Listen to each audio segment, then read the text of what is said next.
네, 드디어 왔습니다.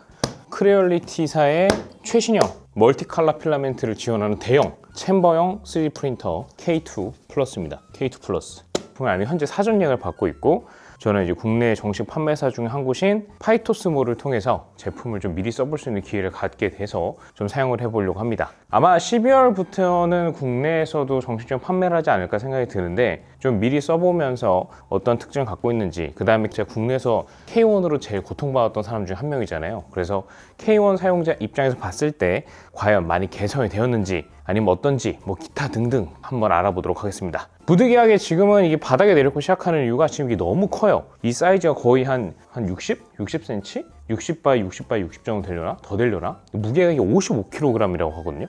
이게 55kg라서 이게 진짜 무겁습니다.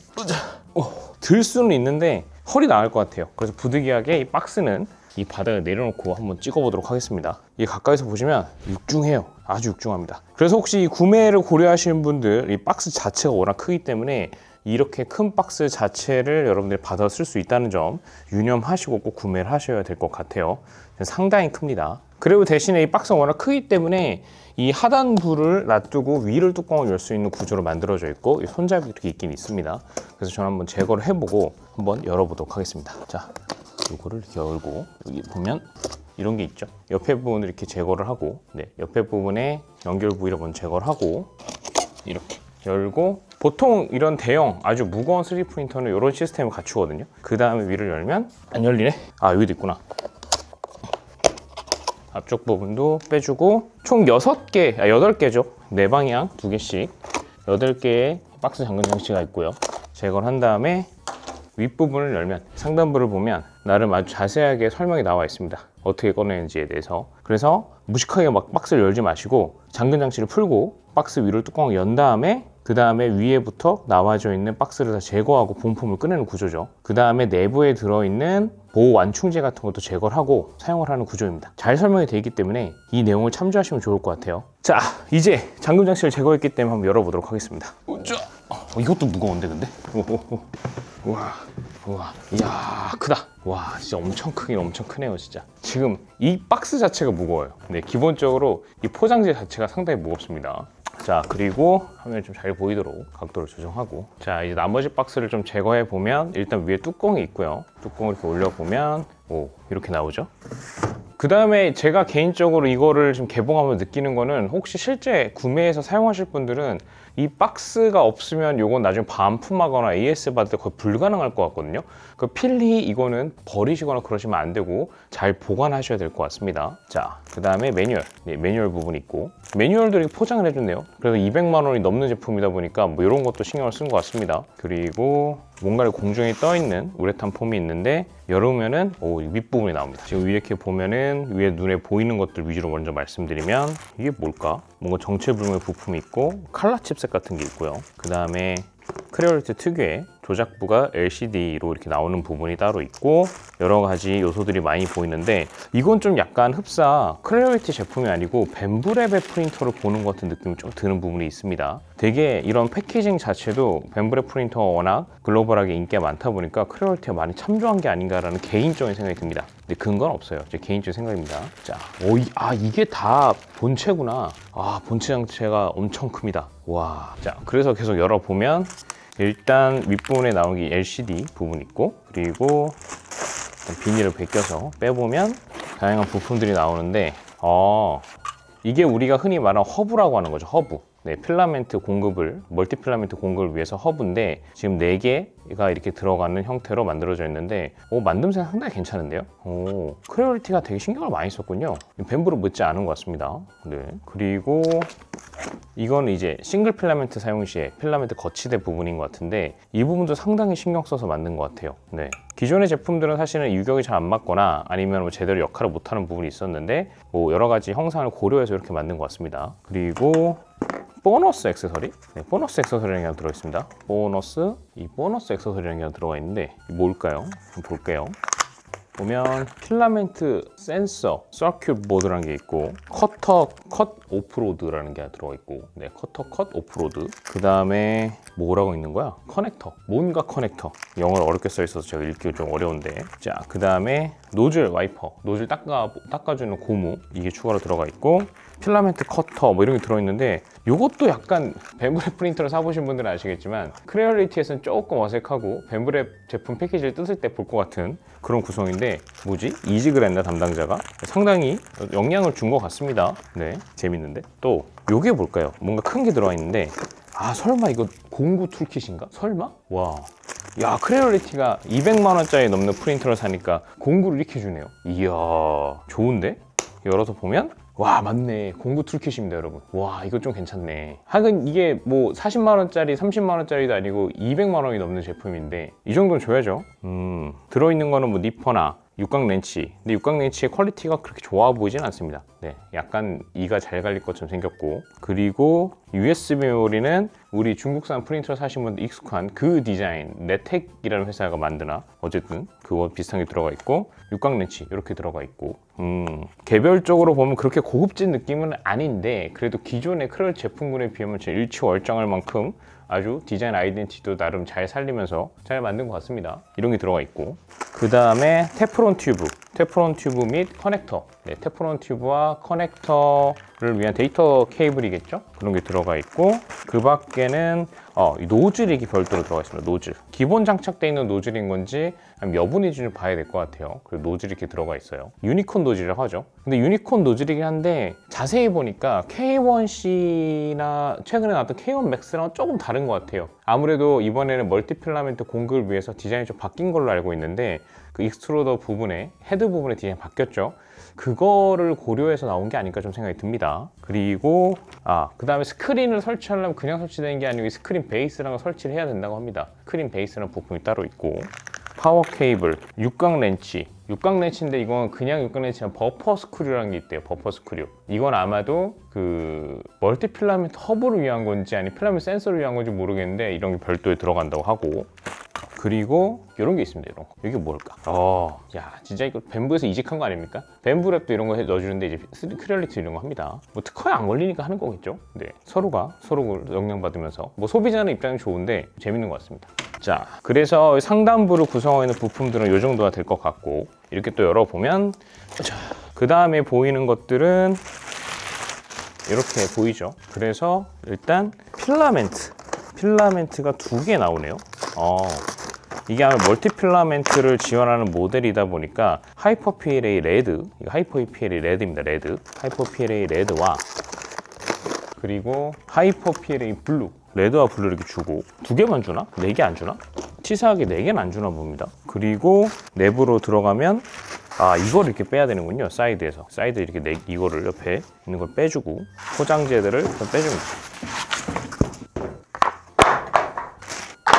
여담이지만 이렇게 좀 대형 프린터를 글로벌 배송을 하려면 이 포장재를 어떻게 만드는지에 대한 기술도 상당히 중요할 것 같아요. 자, 그리고 이렇게 보면 이제는 이렇게 좀 윗부분이 더 잘 보이죠.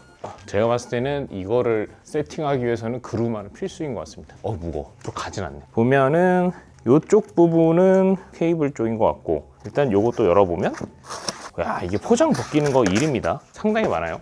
열고 CFS를 이렇게 넣어놨어. 우리가 벤브에서는 AMS라고 부르는 걸 크레얼리티 CFS라 그러죠. 지금 보면 여기 안에 쏙 들어가 있습니다. 마치 태아가 엄마 뱃속에 들어가 있는 것처럼 안에 쏙 들어가 있습니다. 야, 이거 포장하다 신경을 되게 많이 썼겠는데요. 머리도 엄청 굴렸을 것 같아요. 이 K2 플러스 같은 경우가 사실은 초창기에 원래 예상했던 사전 예약자들보다 좀 배송 딜레이가 있었잖아요. 이제 겨우 최초 구매자분들이 물품을 받고 계시는 것 같은데, 아마도 제조 과정의 이슈보다도 포장을 하는데 되게 많은 공과 시간과 연구를 했지 않을까 생각이 듭니다. 네, 자, 그래서 일단 이 CFS를 꺼내보면 좀 무게가 가벼워지겠죠? 근데 뭐 이 중간에 이런 게 빠져버리네. 네, 아무리 배송을 신경 써도 이런 버그는 생기나 봅니다. 자, 이거를 그냥 빼는 게 아니고 그냥 안 빠지네요.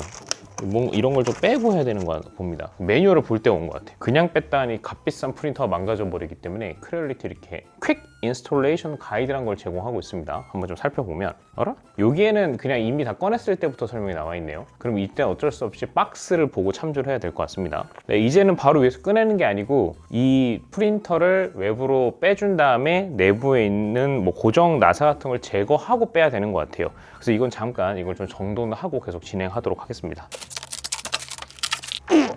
와, 야, 이거를 지금 프린터를 들어야 되는데 옆에 있는 박스 부분이 이걸 한 번은 들어야 되네요. 야, 이건 좀 예상을 못한 이슈인데. 그리고 옆에 이렇게 무슨 판이 하나 들어가 있는데 이걸 이렇게 뜯을 수 있게 되어 있는데, 야, 이게 베드가 워낙 크니까 유리문이구나. 베드가 아니고. 네, 유리문입니다. 유리문. 이거 상단 뚜껑 엄청 무겁습니다. 이것도 한 300g? 200g 할 것 같은데 아닌가? 500g 넘으려나? 깨지지 않도록 조심히 잘 보관하고, 그리고 이거를 꺼내야 되는데 쉽지 않을 것 같거든요. 무거워서 허리 안 다치게 위를 잡고, 아마 위를 잡는 거가 맞겠죠? 열면 야, 이거 쉽지 않은데? 여러분, 쉽지 않습니다. 이거 어떻게 하면 잘 들었다는 얘기를 들을 수 있을까? 매뉴얼은 그런 게 안 나와 있어요. 야, 이거 고민되는데? 여기 조심하셔야 될 것 같습니다. 이게 이 CFS를 빼고 열면은 괜찮을 것 같은데, 이걸 뺄 수 있구나. 아하, 할 수 있네요. 근데 CFS를 빼고 할 수 있을 것 같아요. 이거를 뺄 수 있군요. 빼고, 여기에 필라멘트 2개 더 들어가 있네. 네, 안쪽에 필라멘트 2개 더 있습니다. 빼꼼하고 안쪽에 더 있어요. 필라멘트 2개가. 네, 필라멘트 2개 더 있어요. 총 4개가 있는 게 맞죠? 그리고 이 안쪽에도 이거를 이제 공간을 만들면 CFS를 뺄 수 있을 것 같습니다. 안 되네. 그러면 이것도 한번 빼보고. 이거를 빼기 전에는 못 빼는 구조네요. 여기 보면 이렇게 잠금 장치가 있거든요. 이게 아마 내부에서 뭐 떨어지지 말라고 이렇게 해놓은 것 같은데, 이 보호대 때문에 바로 CFS를 뺄 수 있는 구조는 아닙니다. 그래서 이 보호대를 풀고 빼줘야지 이게 망가지지 않을 것 같거든요.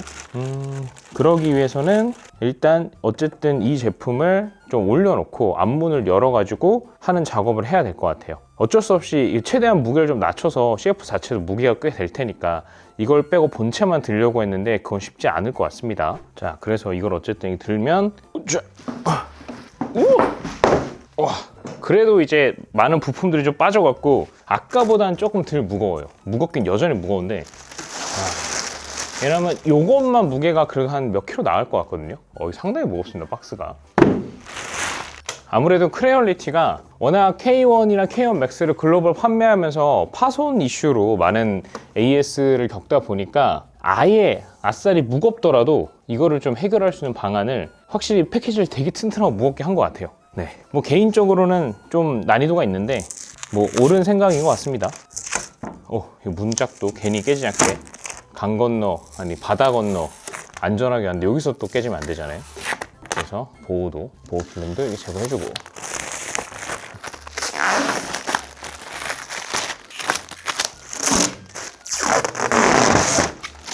자, 이렇게 벗겨주고 이제 문 열 수 있겠죠? 문을 열면 요거를 이제 제거할 수 있는데, 이게 아예 CFS랑 이렇게 붙어 있구나. 이게 제거가 안 되는 게 여기가 아예 고정이 되어 있습니다. 그래서 혹시 저처럼 야, 이거 CFS를 먼저 꺼내면 되겠어 라고 착각하시면 안 돼요. 여기 보시면 잠금 장치 하나, 둘, 그 다음에 이쪽도 되어 있겠죠? 셋, 넷, 안쪽에도 되어 있고 저쪽에도 대여섯, 여섯. 이거 아래는 어떻게 푸는 거지? 이걸 어쨌든 풀어줘야지 CFS를 탈거할 수 있는 구조입니다. 네, 큰일 날 뻔했네요. 그냥 이거 힘으로 뽑아냈다가는 그냥 망가질 뻔했습니다. 이런 불상사 안 생기도 조심스럽게 해야겠죠? 자, 그러면 이제 크레얼리티에서 업그레이드 해준 크레얼리티 툴킷을 이용해서 육각 렌치로 한번 분해를 해보도록 하겠습니다. 자, 이걸로 이렇게 돌돌돌 풀어서, 이거를 패키징을 고민을 잘했다고 말해야 되는 걸까요? 못했다고 말해야 되는 걸까요? 잘한 거겠죠? 네, 워낙 크고 무겁기 때문에 전동 드라이버를 갖고 왔어야 했는데 안 갖고 왔습니다. 와, 이 나사도 아주 커요. 네, 큰 걸로 튼튼하게 체결이 되어 있어요.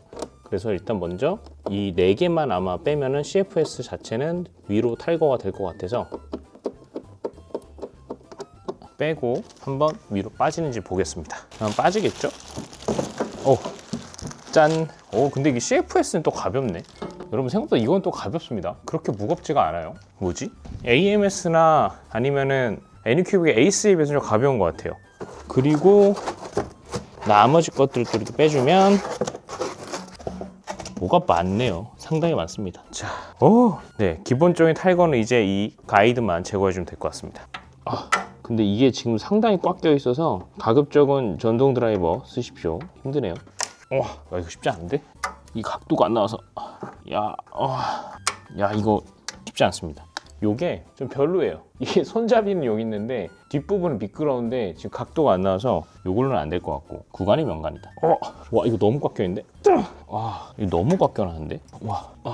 크레널티가 확실히 기존의 K1이나 K1 맥스 배송 시에 파손 때문에 좀 마음 아파서 그랬는지 너무 꽉 껴놨습니다. 와, 이거 진짜 안 빠지는데요? 아마 여기서 조금 고생하신 분도 있을 것 같아요.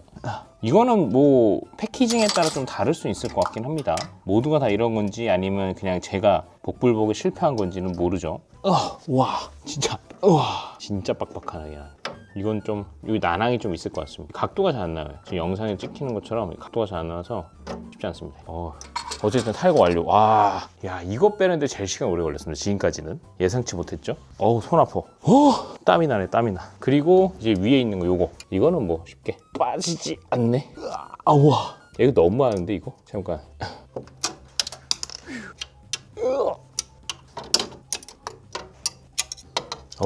뺐습니다. 야, 진짜 힘들다. 이제 얼추 다 했거든요? 이거는 성인 남자들이 쉽지가 않네요. 약간 그런 느낌입니다. 엑스칼리버 뽑으려면은 그 인정받은 자만 뽑을 수가 있잖아요. 그것처럼 힘이 없는 자, 크레널티의 K2 플러스를 감히 탐하지 마라. 약간 그런 느낌이 좀 있습니다. 야, 이거 진짜 좀 심한데? 좀 힘들어요. 그래서 기본적인 탈거할 건 다 했고 이제 이거를 책상에 좀 올려놓고 이제 좀 상대적으로 가벼워졌을 거니까 이 정도는 뭐 이것도 30kg? 뭐 되는 걸로 알고 있는데 이건 책상에 좀 올려놓고 이제 좀 찍어보도록 하겠습니다.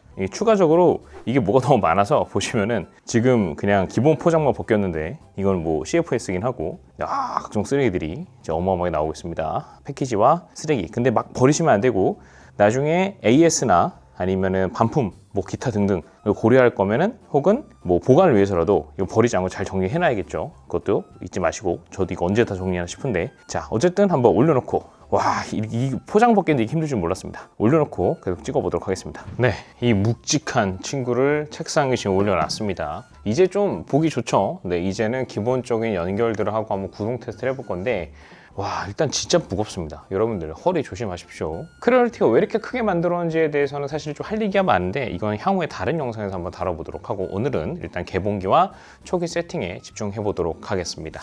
자, 이제 또 연결을 하기 앞서서 일단 내부 구조를 살펴보면 일단 눈에 들어오는 거는 이 헤드부가 디자인이 싹 다 바뀌었죠. 그래서 이렇게 생겼습니다. 그래서 멀티 필라멘트 공급이 가능한 디자인으로 만들어졌고 훨씬 더 길쭉해졌죠. 이거는 뭐 향후에 이전에 영상을 통해서 한번 공유가 됐었던 내용인데 이게 이름이 뭐였더라? 네. 새로운 형태의 익스트루더 시스템을 갖추고 있다고 소개를 한 것처럼 헤드부가 상당히 좀 길쭉하고 크레널티 제품군 중에서 가장 이질적으로 생겼습니다. 향후에는 일부 엔더3 시리즈나 아니면 K1 시리즈에는 이 헤드부가 뭐 적용이 돼서 CF에서 사용할 수 있다는 루머가 있는데 아직 구체적인 내용은 아직 공개되지 않았죠. 아마도 뭐 12월 달 이후나 아니면 내년 정도 돼야지 구체적인 내용이 나오지 않을까 생각이 들고요. 일단 기본적으로 노즐은 장착이 되어 있습니다. 그래서 아까 하나 더 있었던 건 여분으로 주는 것 같고 K1에 비해서 좀 눈에 띄게 바뀐 점 중에 하나는 사실은 이 부분이에요. 사실은 제가 영상 리뷰로도 한번 말씀드렸던 부분인데 기존의 K1 시리즈 같은 경우는 바디가 유니바디가 아니고 사실은 이 상층부가 이쪽 부분이 이것도 지금 이렇게 되어 있는데 이게 이탈이 되면서 상층부와 하층부 사이에 이 상한 부분에 이 축들이 연결되어 있는 구조였습니다. 사실 그런 구조로 만들어질 경우는 결국 진동에서 취약할 수밖에 없는데 크레널티 엔지니어들도 그런 것들을 이제 좀 이해를 했는지 상층부 바디 자체에다가 이렇게 공간을 만들어서 각 부품들을 체결을 시켰고요. 그럼으로써 아마도 워낙 무거운 바디와 그 다음에 좀 안전하게 지지된 요소들이 역할을 잘 해서 진동도 많이 줄어들지 않을까 생각이 드네요. 그리고 이쪽에 카메라가 있죠. 네. 사실 기존 카메라들은 조금 고온의 상황이 되거나 그러면 출력이 잘 안 돼, 오류가 나거나 하는 문제들이 많았는데 그런 것들도 아마 좀 개선을 하지 않았을까 생각이 들고 그리고 이런 거 제거해 줘야 되고 사용하기 위해서는 뭐 기존 K1 시리즈랑 유사하게 이 배드부를 고정하고 있는 나사들을 제거해주고 사용해야 되고, 이 베드는 상당히 큽니다. 그 다음에 이 사이드 블로우 쪽도 아주 크게 잘 만들어져 있고, 신기한 건 이 중간에 Z축 엑시스가 하나 더 있는 바람에 바람이 좀 막히는 부분이 있습니다. 요거는 설계를 꼭 이렇게 했어야 됐나 이런 생각이 좀 드네요. 약간 다르게 했어도 되는 거 아닌가? 그 다음에 한쪽만 있는 게 아니고 이번에 양쪽이 다 있어요. K1 시리즈 쪽 해외 사용자들은 이렇게 개조하시는 분 많았는데 이런 데서 또 영감을 받는 게 아닌가 생각이 듭니다. 그 다음 후면부에 보면은 필터처럼 보이는 부분들이 있어서 아마 이건 필터이자 챔버를 히팅을 하는 히터가 아닐까. 네, 필터이자 히터가 아닐까 생각이 들고, 이 중에 뭐가 히터고 뭐가 필터인지는 자세히 모르겠습니다. 그 다음에 여기는 우리가 흔히 말하는 노즐에서 나오는 필라멘트 똥을 제거하기 위한 와이퍼라고 하죠. 그런 부품들이 있는 것 같고, 후면으로 가서 여기서 이제 필라멘트 똥들이 나오는 것 같습니다.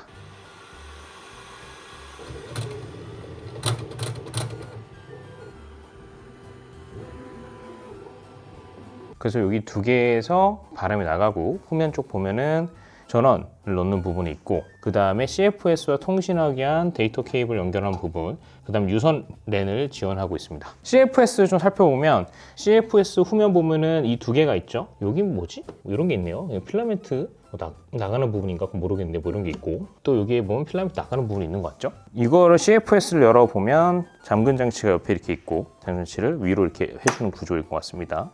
딱 열어보면 개인적으로 이 CFS 상당히 잘 맞는 것 같습니다. 무엇보다 좋은 게 이 케이블들이 4개가 다이렉트로 나갔을 때는 사실 선 정리가 되게 치렁치렁하고 좀 어려운 부분이 있는데, 이 제품은 CFS 같은 그런 구조가 아니고 여기 4개, 이 내부에서 선 4개를 다 정리해서 실제로 나갈 때는 선이 하나만 나가는 구조인 것 같아요. 그래서 내부도 보면은 여기다가 이제 이렇게 도포가 돼 있네요. 이건 비닐은 벗겨야겠죠? 이거는 수분 흡수해주는 실리카 젤이라고 하나? 네, 실리카 젤들이 이렇게 들어가 있고, 이건 비닐 벗기고 넣어야 될 것 같고, 필라멘트를 4개 넣으면서 가장 컴팩트하게 만들 수 있는 디자인을 만든 것 같은데, 이거는 제가 AMS나 아니면 에이스나 아니면 CFS를 봤을 때, 지금 제가 여기까지 봤을 때 이게 제일 잘 만든 것 같습니다. 상당히 괜찮아 보이는데요. 자, 그래서 일단 요거를 좀 세팅을 해보면, CFS에 실리카 젤을 좀 넣어주고, 꽤 두꺼운 게 들어갑니다. 자, 이렇게 해주고, 여기에 이제 4개 체결된 나사도 제거하고, 그 다음에 이 데이터 케이블 연결하는 부분 연결하고 한번 계속 설치를 해보도록 하겠습니다.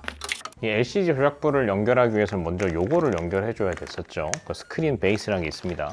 스크린 베이스를 연결해 주도록 하겠습니다. 자, 이 시점에서 그냥 또 무작정 했다가는 나중에 고생을 할 수 있기 때문에 매뉴얼 한번 좀 살펴보면 이렇게 나와 있죠. 그래서 일단 스크린 베이스를 먼저 설치하고, 그 다음에 케이블 쪽을 꺼내 갖고 연결을 해 주라고 되어 있습니다. 그 다음은 이제 후면부 쪽에 필라멘트 거치대를 연결하고 하는데, 저는 지금 싱글을 안 쓰고 CFS 쓸 거기 때문에 굳이 그건 안 해도 될 것 같고요. 여기 한글 매뉴얼이 있네. 이번에 이 매뉴얼을 보니까 한글 매뉴얼이 있습니다. 그래서 어렵지 않게 이 한글 매뉴얼을 보고 설치가 가능할 것 같아요. 요거를 이렇게 되죠. 이렇게 하고 케이블을 빼서 테이프를 제거하고 이쪽으로 넣어준 다음에 꼽고, 그 다음에 딱 껴주면 됩니다. 네, 참 쉽죠. 어렵진 않습니다. 그 다음에 이 테이프 떼주고, 기본적인 준비는 된 것 같은데, 일단은 이 CFS와 이것도 연결을 해줘야 되잖아요. 그거는 매뉴얼이 아마 여기에 별도로 들어있는 게 아닌가 싶은데, 왜냐면 저기에 매뉴얼이 없어요. 없는데? 여기 있나? 이렇게 해서 최대 16개까지 가능한 거구나. 이 허브를 통해서 이게 4개를 꼽아가지고, 이게 뱀부 방식인가? 네. 그래서 일단 이 허브를 연결해 주고 꼽아 주도록 하겠습니다. 또 이렇게 허브 스크류가 별도로 들어가 있거든요. 그래서 허브 스크류를 껴주고, 여기다가 이렇게 넣고 뒷면에다가 꼽아 주겠습니다. 보면 이 테프론 이 튜브가 3종류가 있습니다. 그래서 롱이라고 해서 롱 같은 경우는 CFS와 본체를 연결해 주는 거, 그 다음에 숏 같은 경우는 이 허브와 본체를 연결해 주는 거, 그 다음에 스풀 홀더는 이제 개별로 사용할 때 별도로 연결해 주는 거, 이렇게 3개가 있습니다. 구분을 해서 설치해 주셔야 됩니다.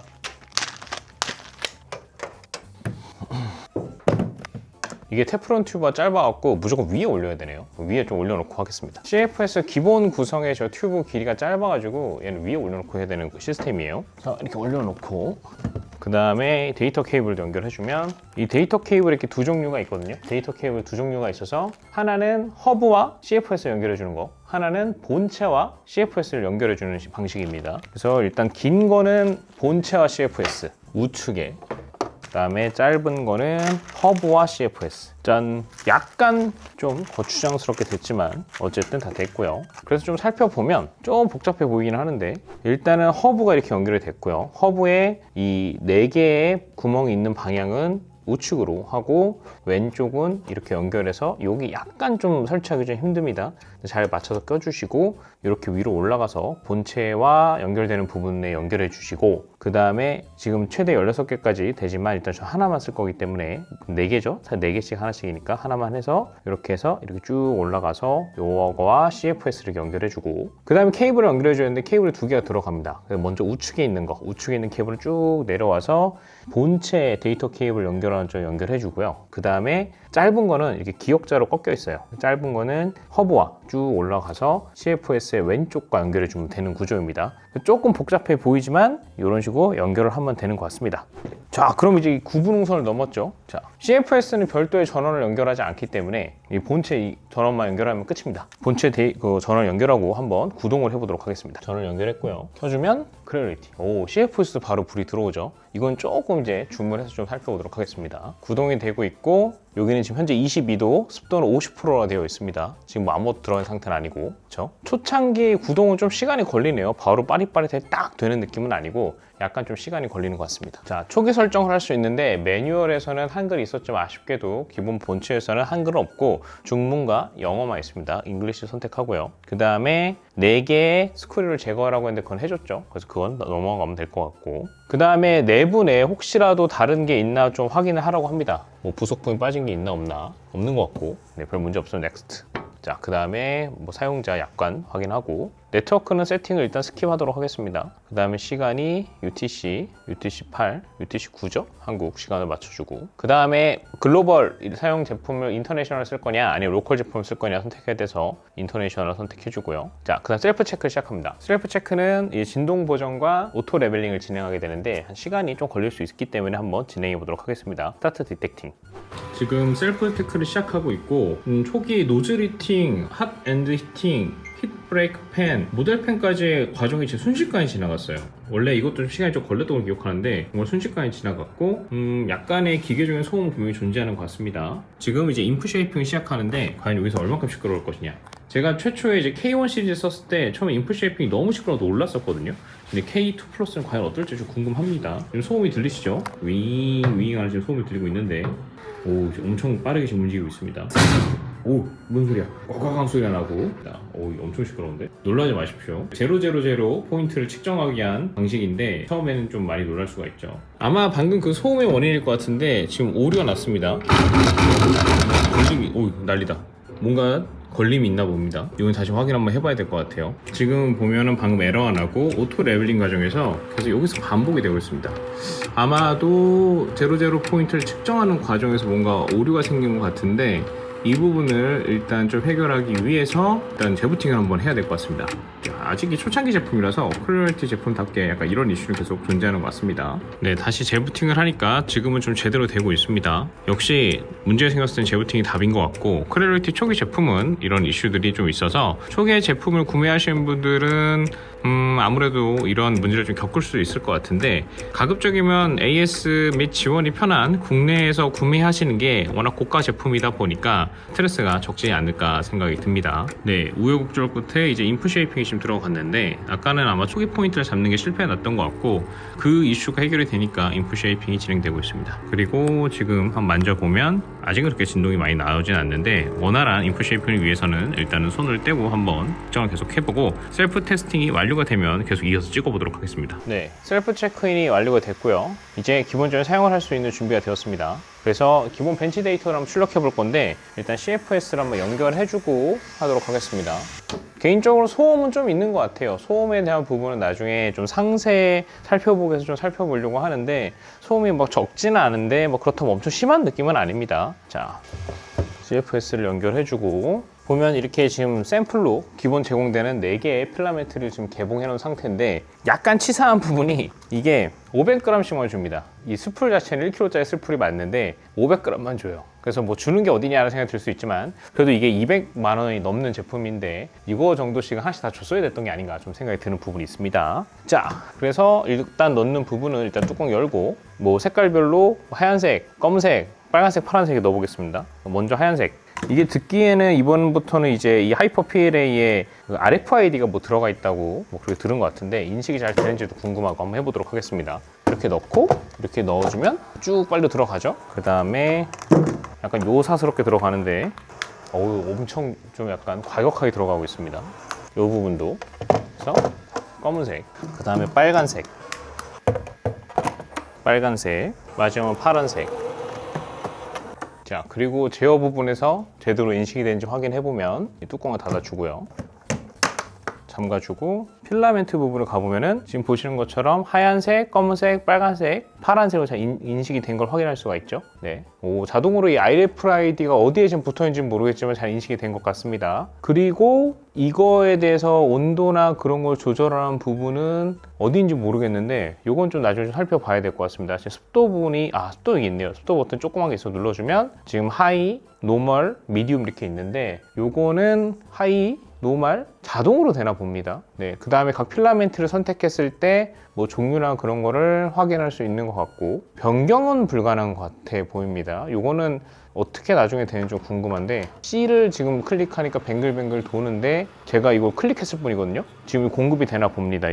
이걸 한번 빨간색을 익스트루드를 한번 시켜보면 지금 여기서 구동 소리가 나고 있죠. 윙 소리가 나고 있고 지금 온도가 올라가고 있습니다. 온도가 220도까지 올라가고 있고 상당히 빠르게 올라가는 거 보실 수가 있어요. 확실히 최신 제품이다 보니까 이런 기본적인 성능은 상당히 훌륭한 것 같습니다. 지금 거의 한 20초? 30초 만에 220도까지 올라가는 것 같고 240도로 갑자기 바뀌었네요. 왜 바뀌었지? 자, 그 다음에 CFS가 구동이 되는데 뒷부분을 살펴보면 CFS에서 지금 허브로 필라멘트가 공급이 되고 허브를 통해서 본체로 이렇게 지금 공급이 되고 있습니다. 별다른 세팅 안 하고도 헤드부까지 좀 제대로 되는지 좀 살펴보면 지금 내부에서 찌꺼기가 지금 나오고 있고요. 똥을 많이 배출합니다. 기본으로 아마 테스트할 때 파란색을 했었나 봅니다. 지금 파란색이 두르고 나오고 있죠. 과거와 크리얼리티 제품과는 다르게 별도의 세팅 없이도 초기에 필라멘트 공급은 문제없이 잘 되고 있는 것 같습니다. 자, 지금 똥을 제거하고 지금은 제가 세팅한 빨간색이 지금 잘 나오고 있는 걸 확인할 수가 있습니다. 근데 기본적으로 익스트루드 시스템을 할 때 좀 많은 배출을 하는 걸로 보이고요. 자, 그렇다면 이제 샘플 데이터 중에서 칼라 3D 벤치를 한번 뽑아볼 건데 기존에 먼저 한번 기본 3D 벤치 14분 만에 뽑히는 게 있대서 한번 뽑아보도록 하겠습니다. 14분 만에 얼만큼 잘 뽑힐 것인가. 색상은 면을 잘 보여서 파란색으로 해주고요. 파란색을 선택하고 한번 출력을 해보도록 하겠습니다.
네, 지금까지 크렐리티 K2 플러스의 개봉 및 간단한 세팅 후 테스트 출력을 해봤습니다. 지금 이 두 개의 데이터를 뽑아봤는데 이게 14분, 고속 벤치 출력 결과고 이게 멀티 필라멘트 출력입니다. 그래서 기본적으로 제공되는 검은색, 하얀색, 빨간색, 파란색 4가지 색상을 뽑았는데 제가 영상에 좀 담지 못했는데 사실 감탄을 하면서 사용을 했어요. 왜냐면 저는 이제 저희 컨텐츠 영상을 보신 분들은 아시겠지만 저 같은 경우는 작년에 이제 K1이라고 하는 크레어리티 플래그십 시리즈가 나오면서 그 초창기 버전, 국내에 정식 출시되기 전에 그 초창기 버전을 사용했던 사람으로서 많은 고통을 겪었었거든요. 뭐 향후에 뭐 기회가 있으면 그 썰을 좀 풀어드릴 수 있을 것 같긴 한데 그래서 사실 K2 플러스를 사용해볼 때 좀 많은 우려가 있었습니다. 뭐 흔히 그런 얘기를 하잖아요. 크레어리티 제품을 먼저 사는 사람은 유료 베타 테스트다 막 이런 얘기 나오는데 그 다음에 이게 출시 전에 약간 딜레이가 되면서 또 그 일이 발생하는 게 아니냐라는 두려움이 있었는데 이 출력을 하면서 상당히 감탄을 했습니다. 이게 14분 만에 나온 거거든요.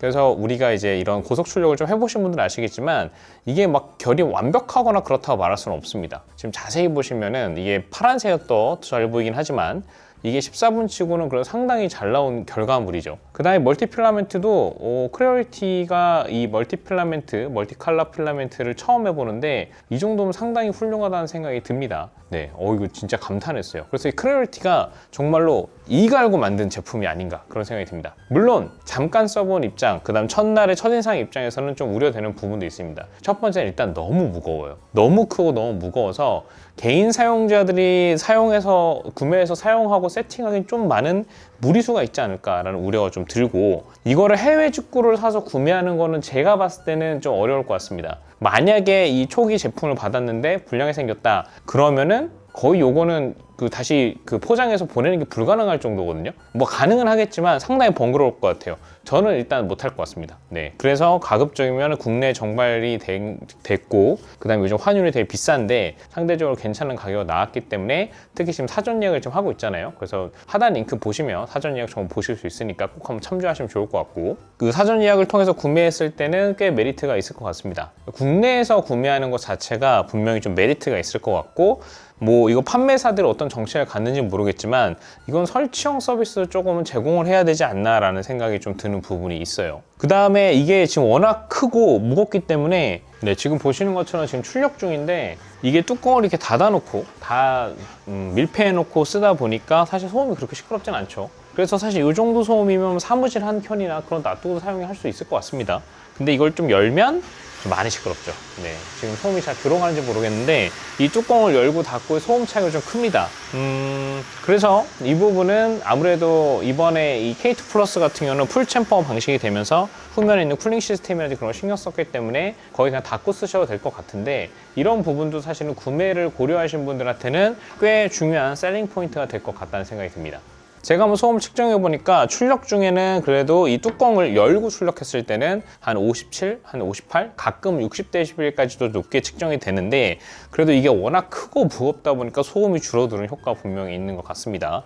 물론 이제 좀 더 써봐야겠지만 당장 눈에 들어오는 또 아쉬운 점 중에 하나는 이게 워낙 큰 부분도 있지만 이 CFS가 이 케이블 길이 때문에 현재는 구성상으로 위에밖에 못 놔둡니다. 근데 경우에 따른 옆에 놔두고 쌓아서 쓰고 싶고 그러신 분도 있을 텐데 그런 건 현재 구성에서 고려가 안 돼 있는 것 같아요. 그래서 아마도 이 부분은 향후에 이제 더 많은 익스텐션을 하려고 하시는 분들 그런 분들을 위해서 좀 다른 형태의 액세서리가 추가되지 않을까 생각이 들고 아마도 이게 실제로 우리가 3D 프린터 같은 경우 출력을 많이 해보면서 또 이제 퀄리티가 계속 유지가 되는지 아니면 좀 이슈가 있는지를 확인해 봐야 되기 때문에 제가 계속 사용을 해보면서 기타 테스트 및 좀 다양한 것들을 좀 얘기를 해보려고는 하고 있는데 일단 첫인상만 봤을 때는 기대 이상이다. 과거에 우리가 K1 시리즈로 우리한테 큰 실망을 줬던 크레어리티가 아니다. 크레어리티가 바뀌었어요. 우리 아이가 달라졌어요. 딱 그런 느낌입니다. 정말로.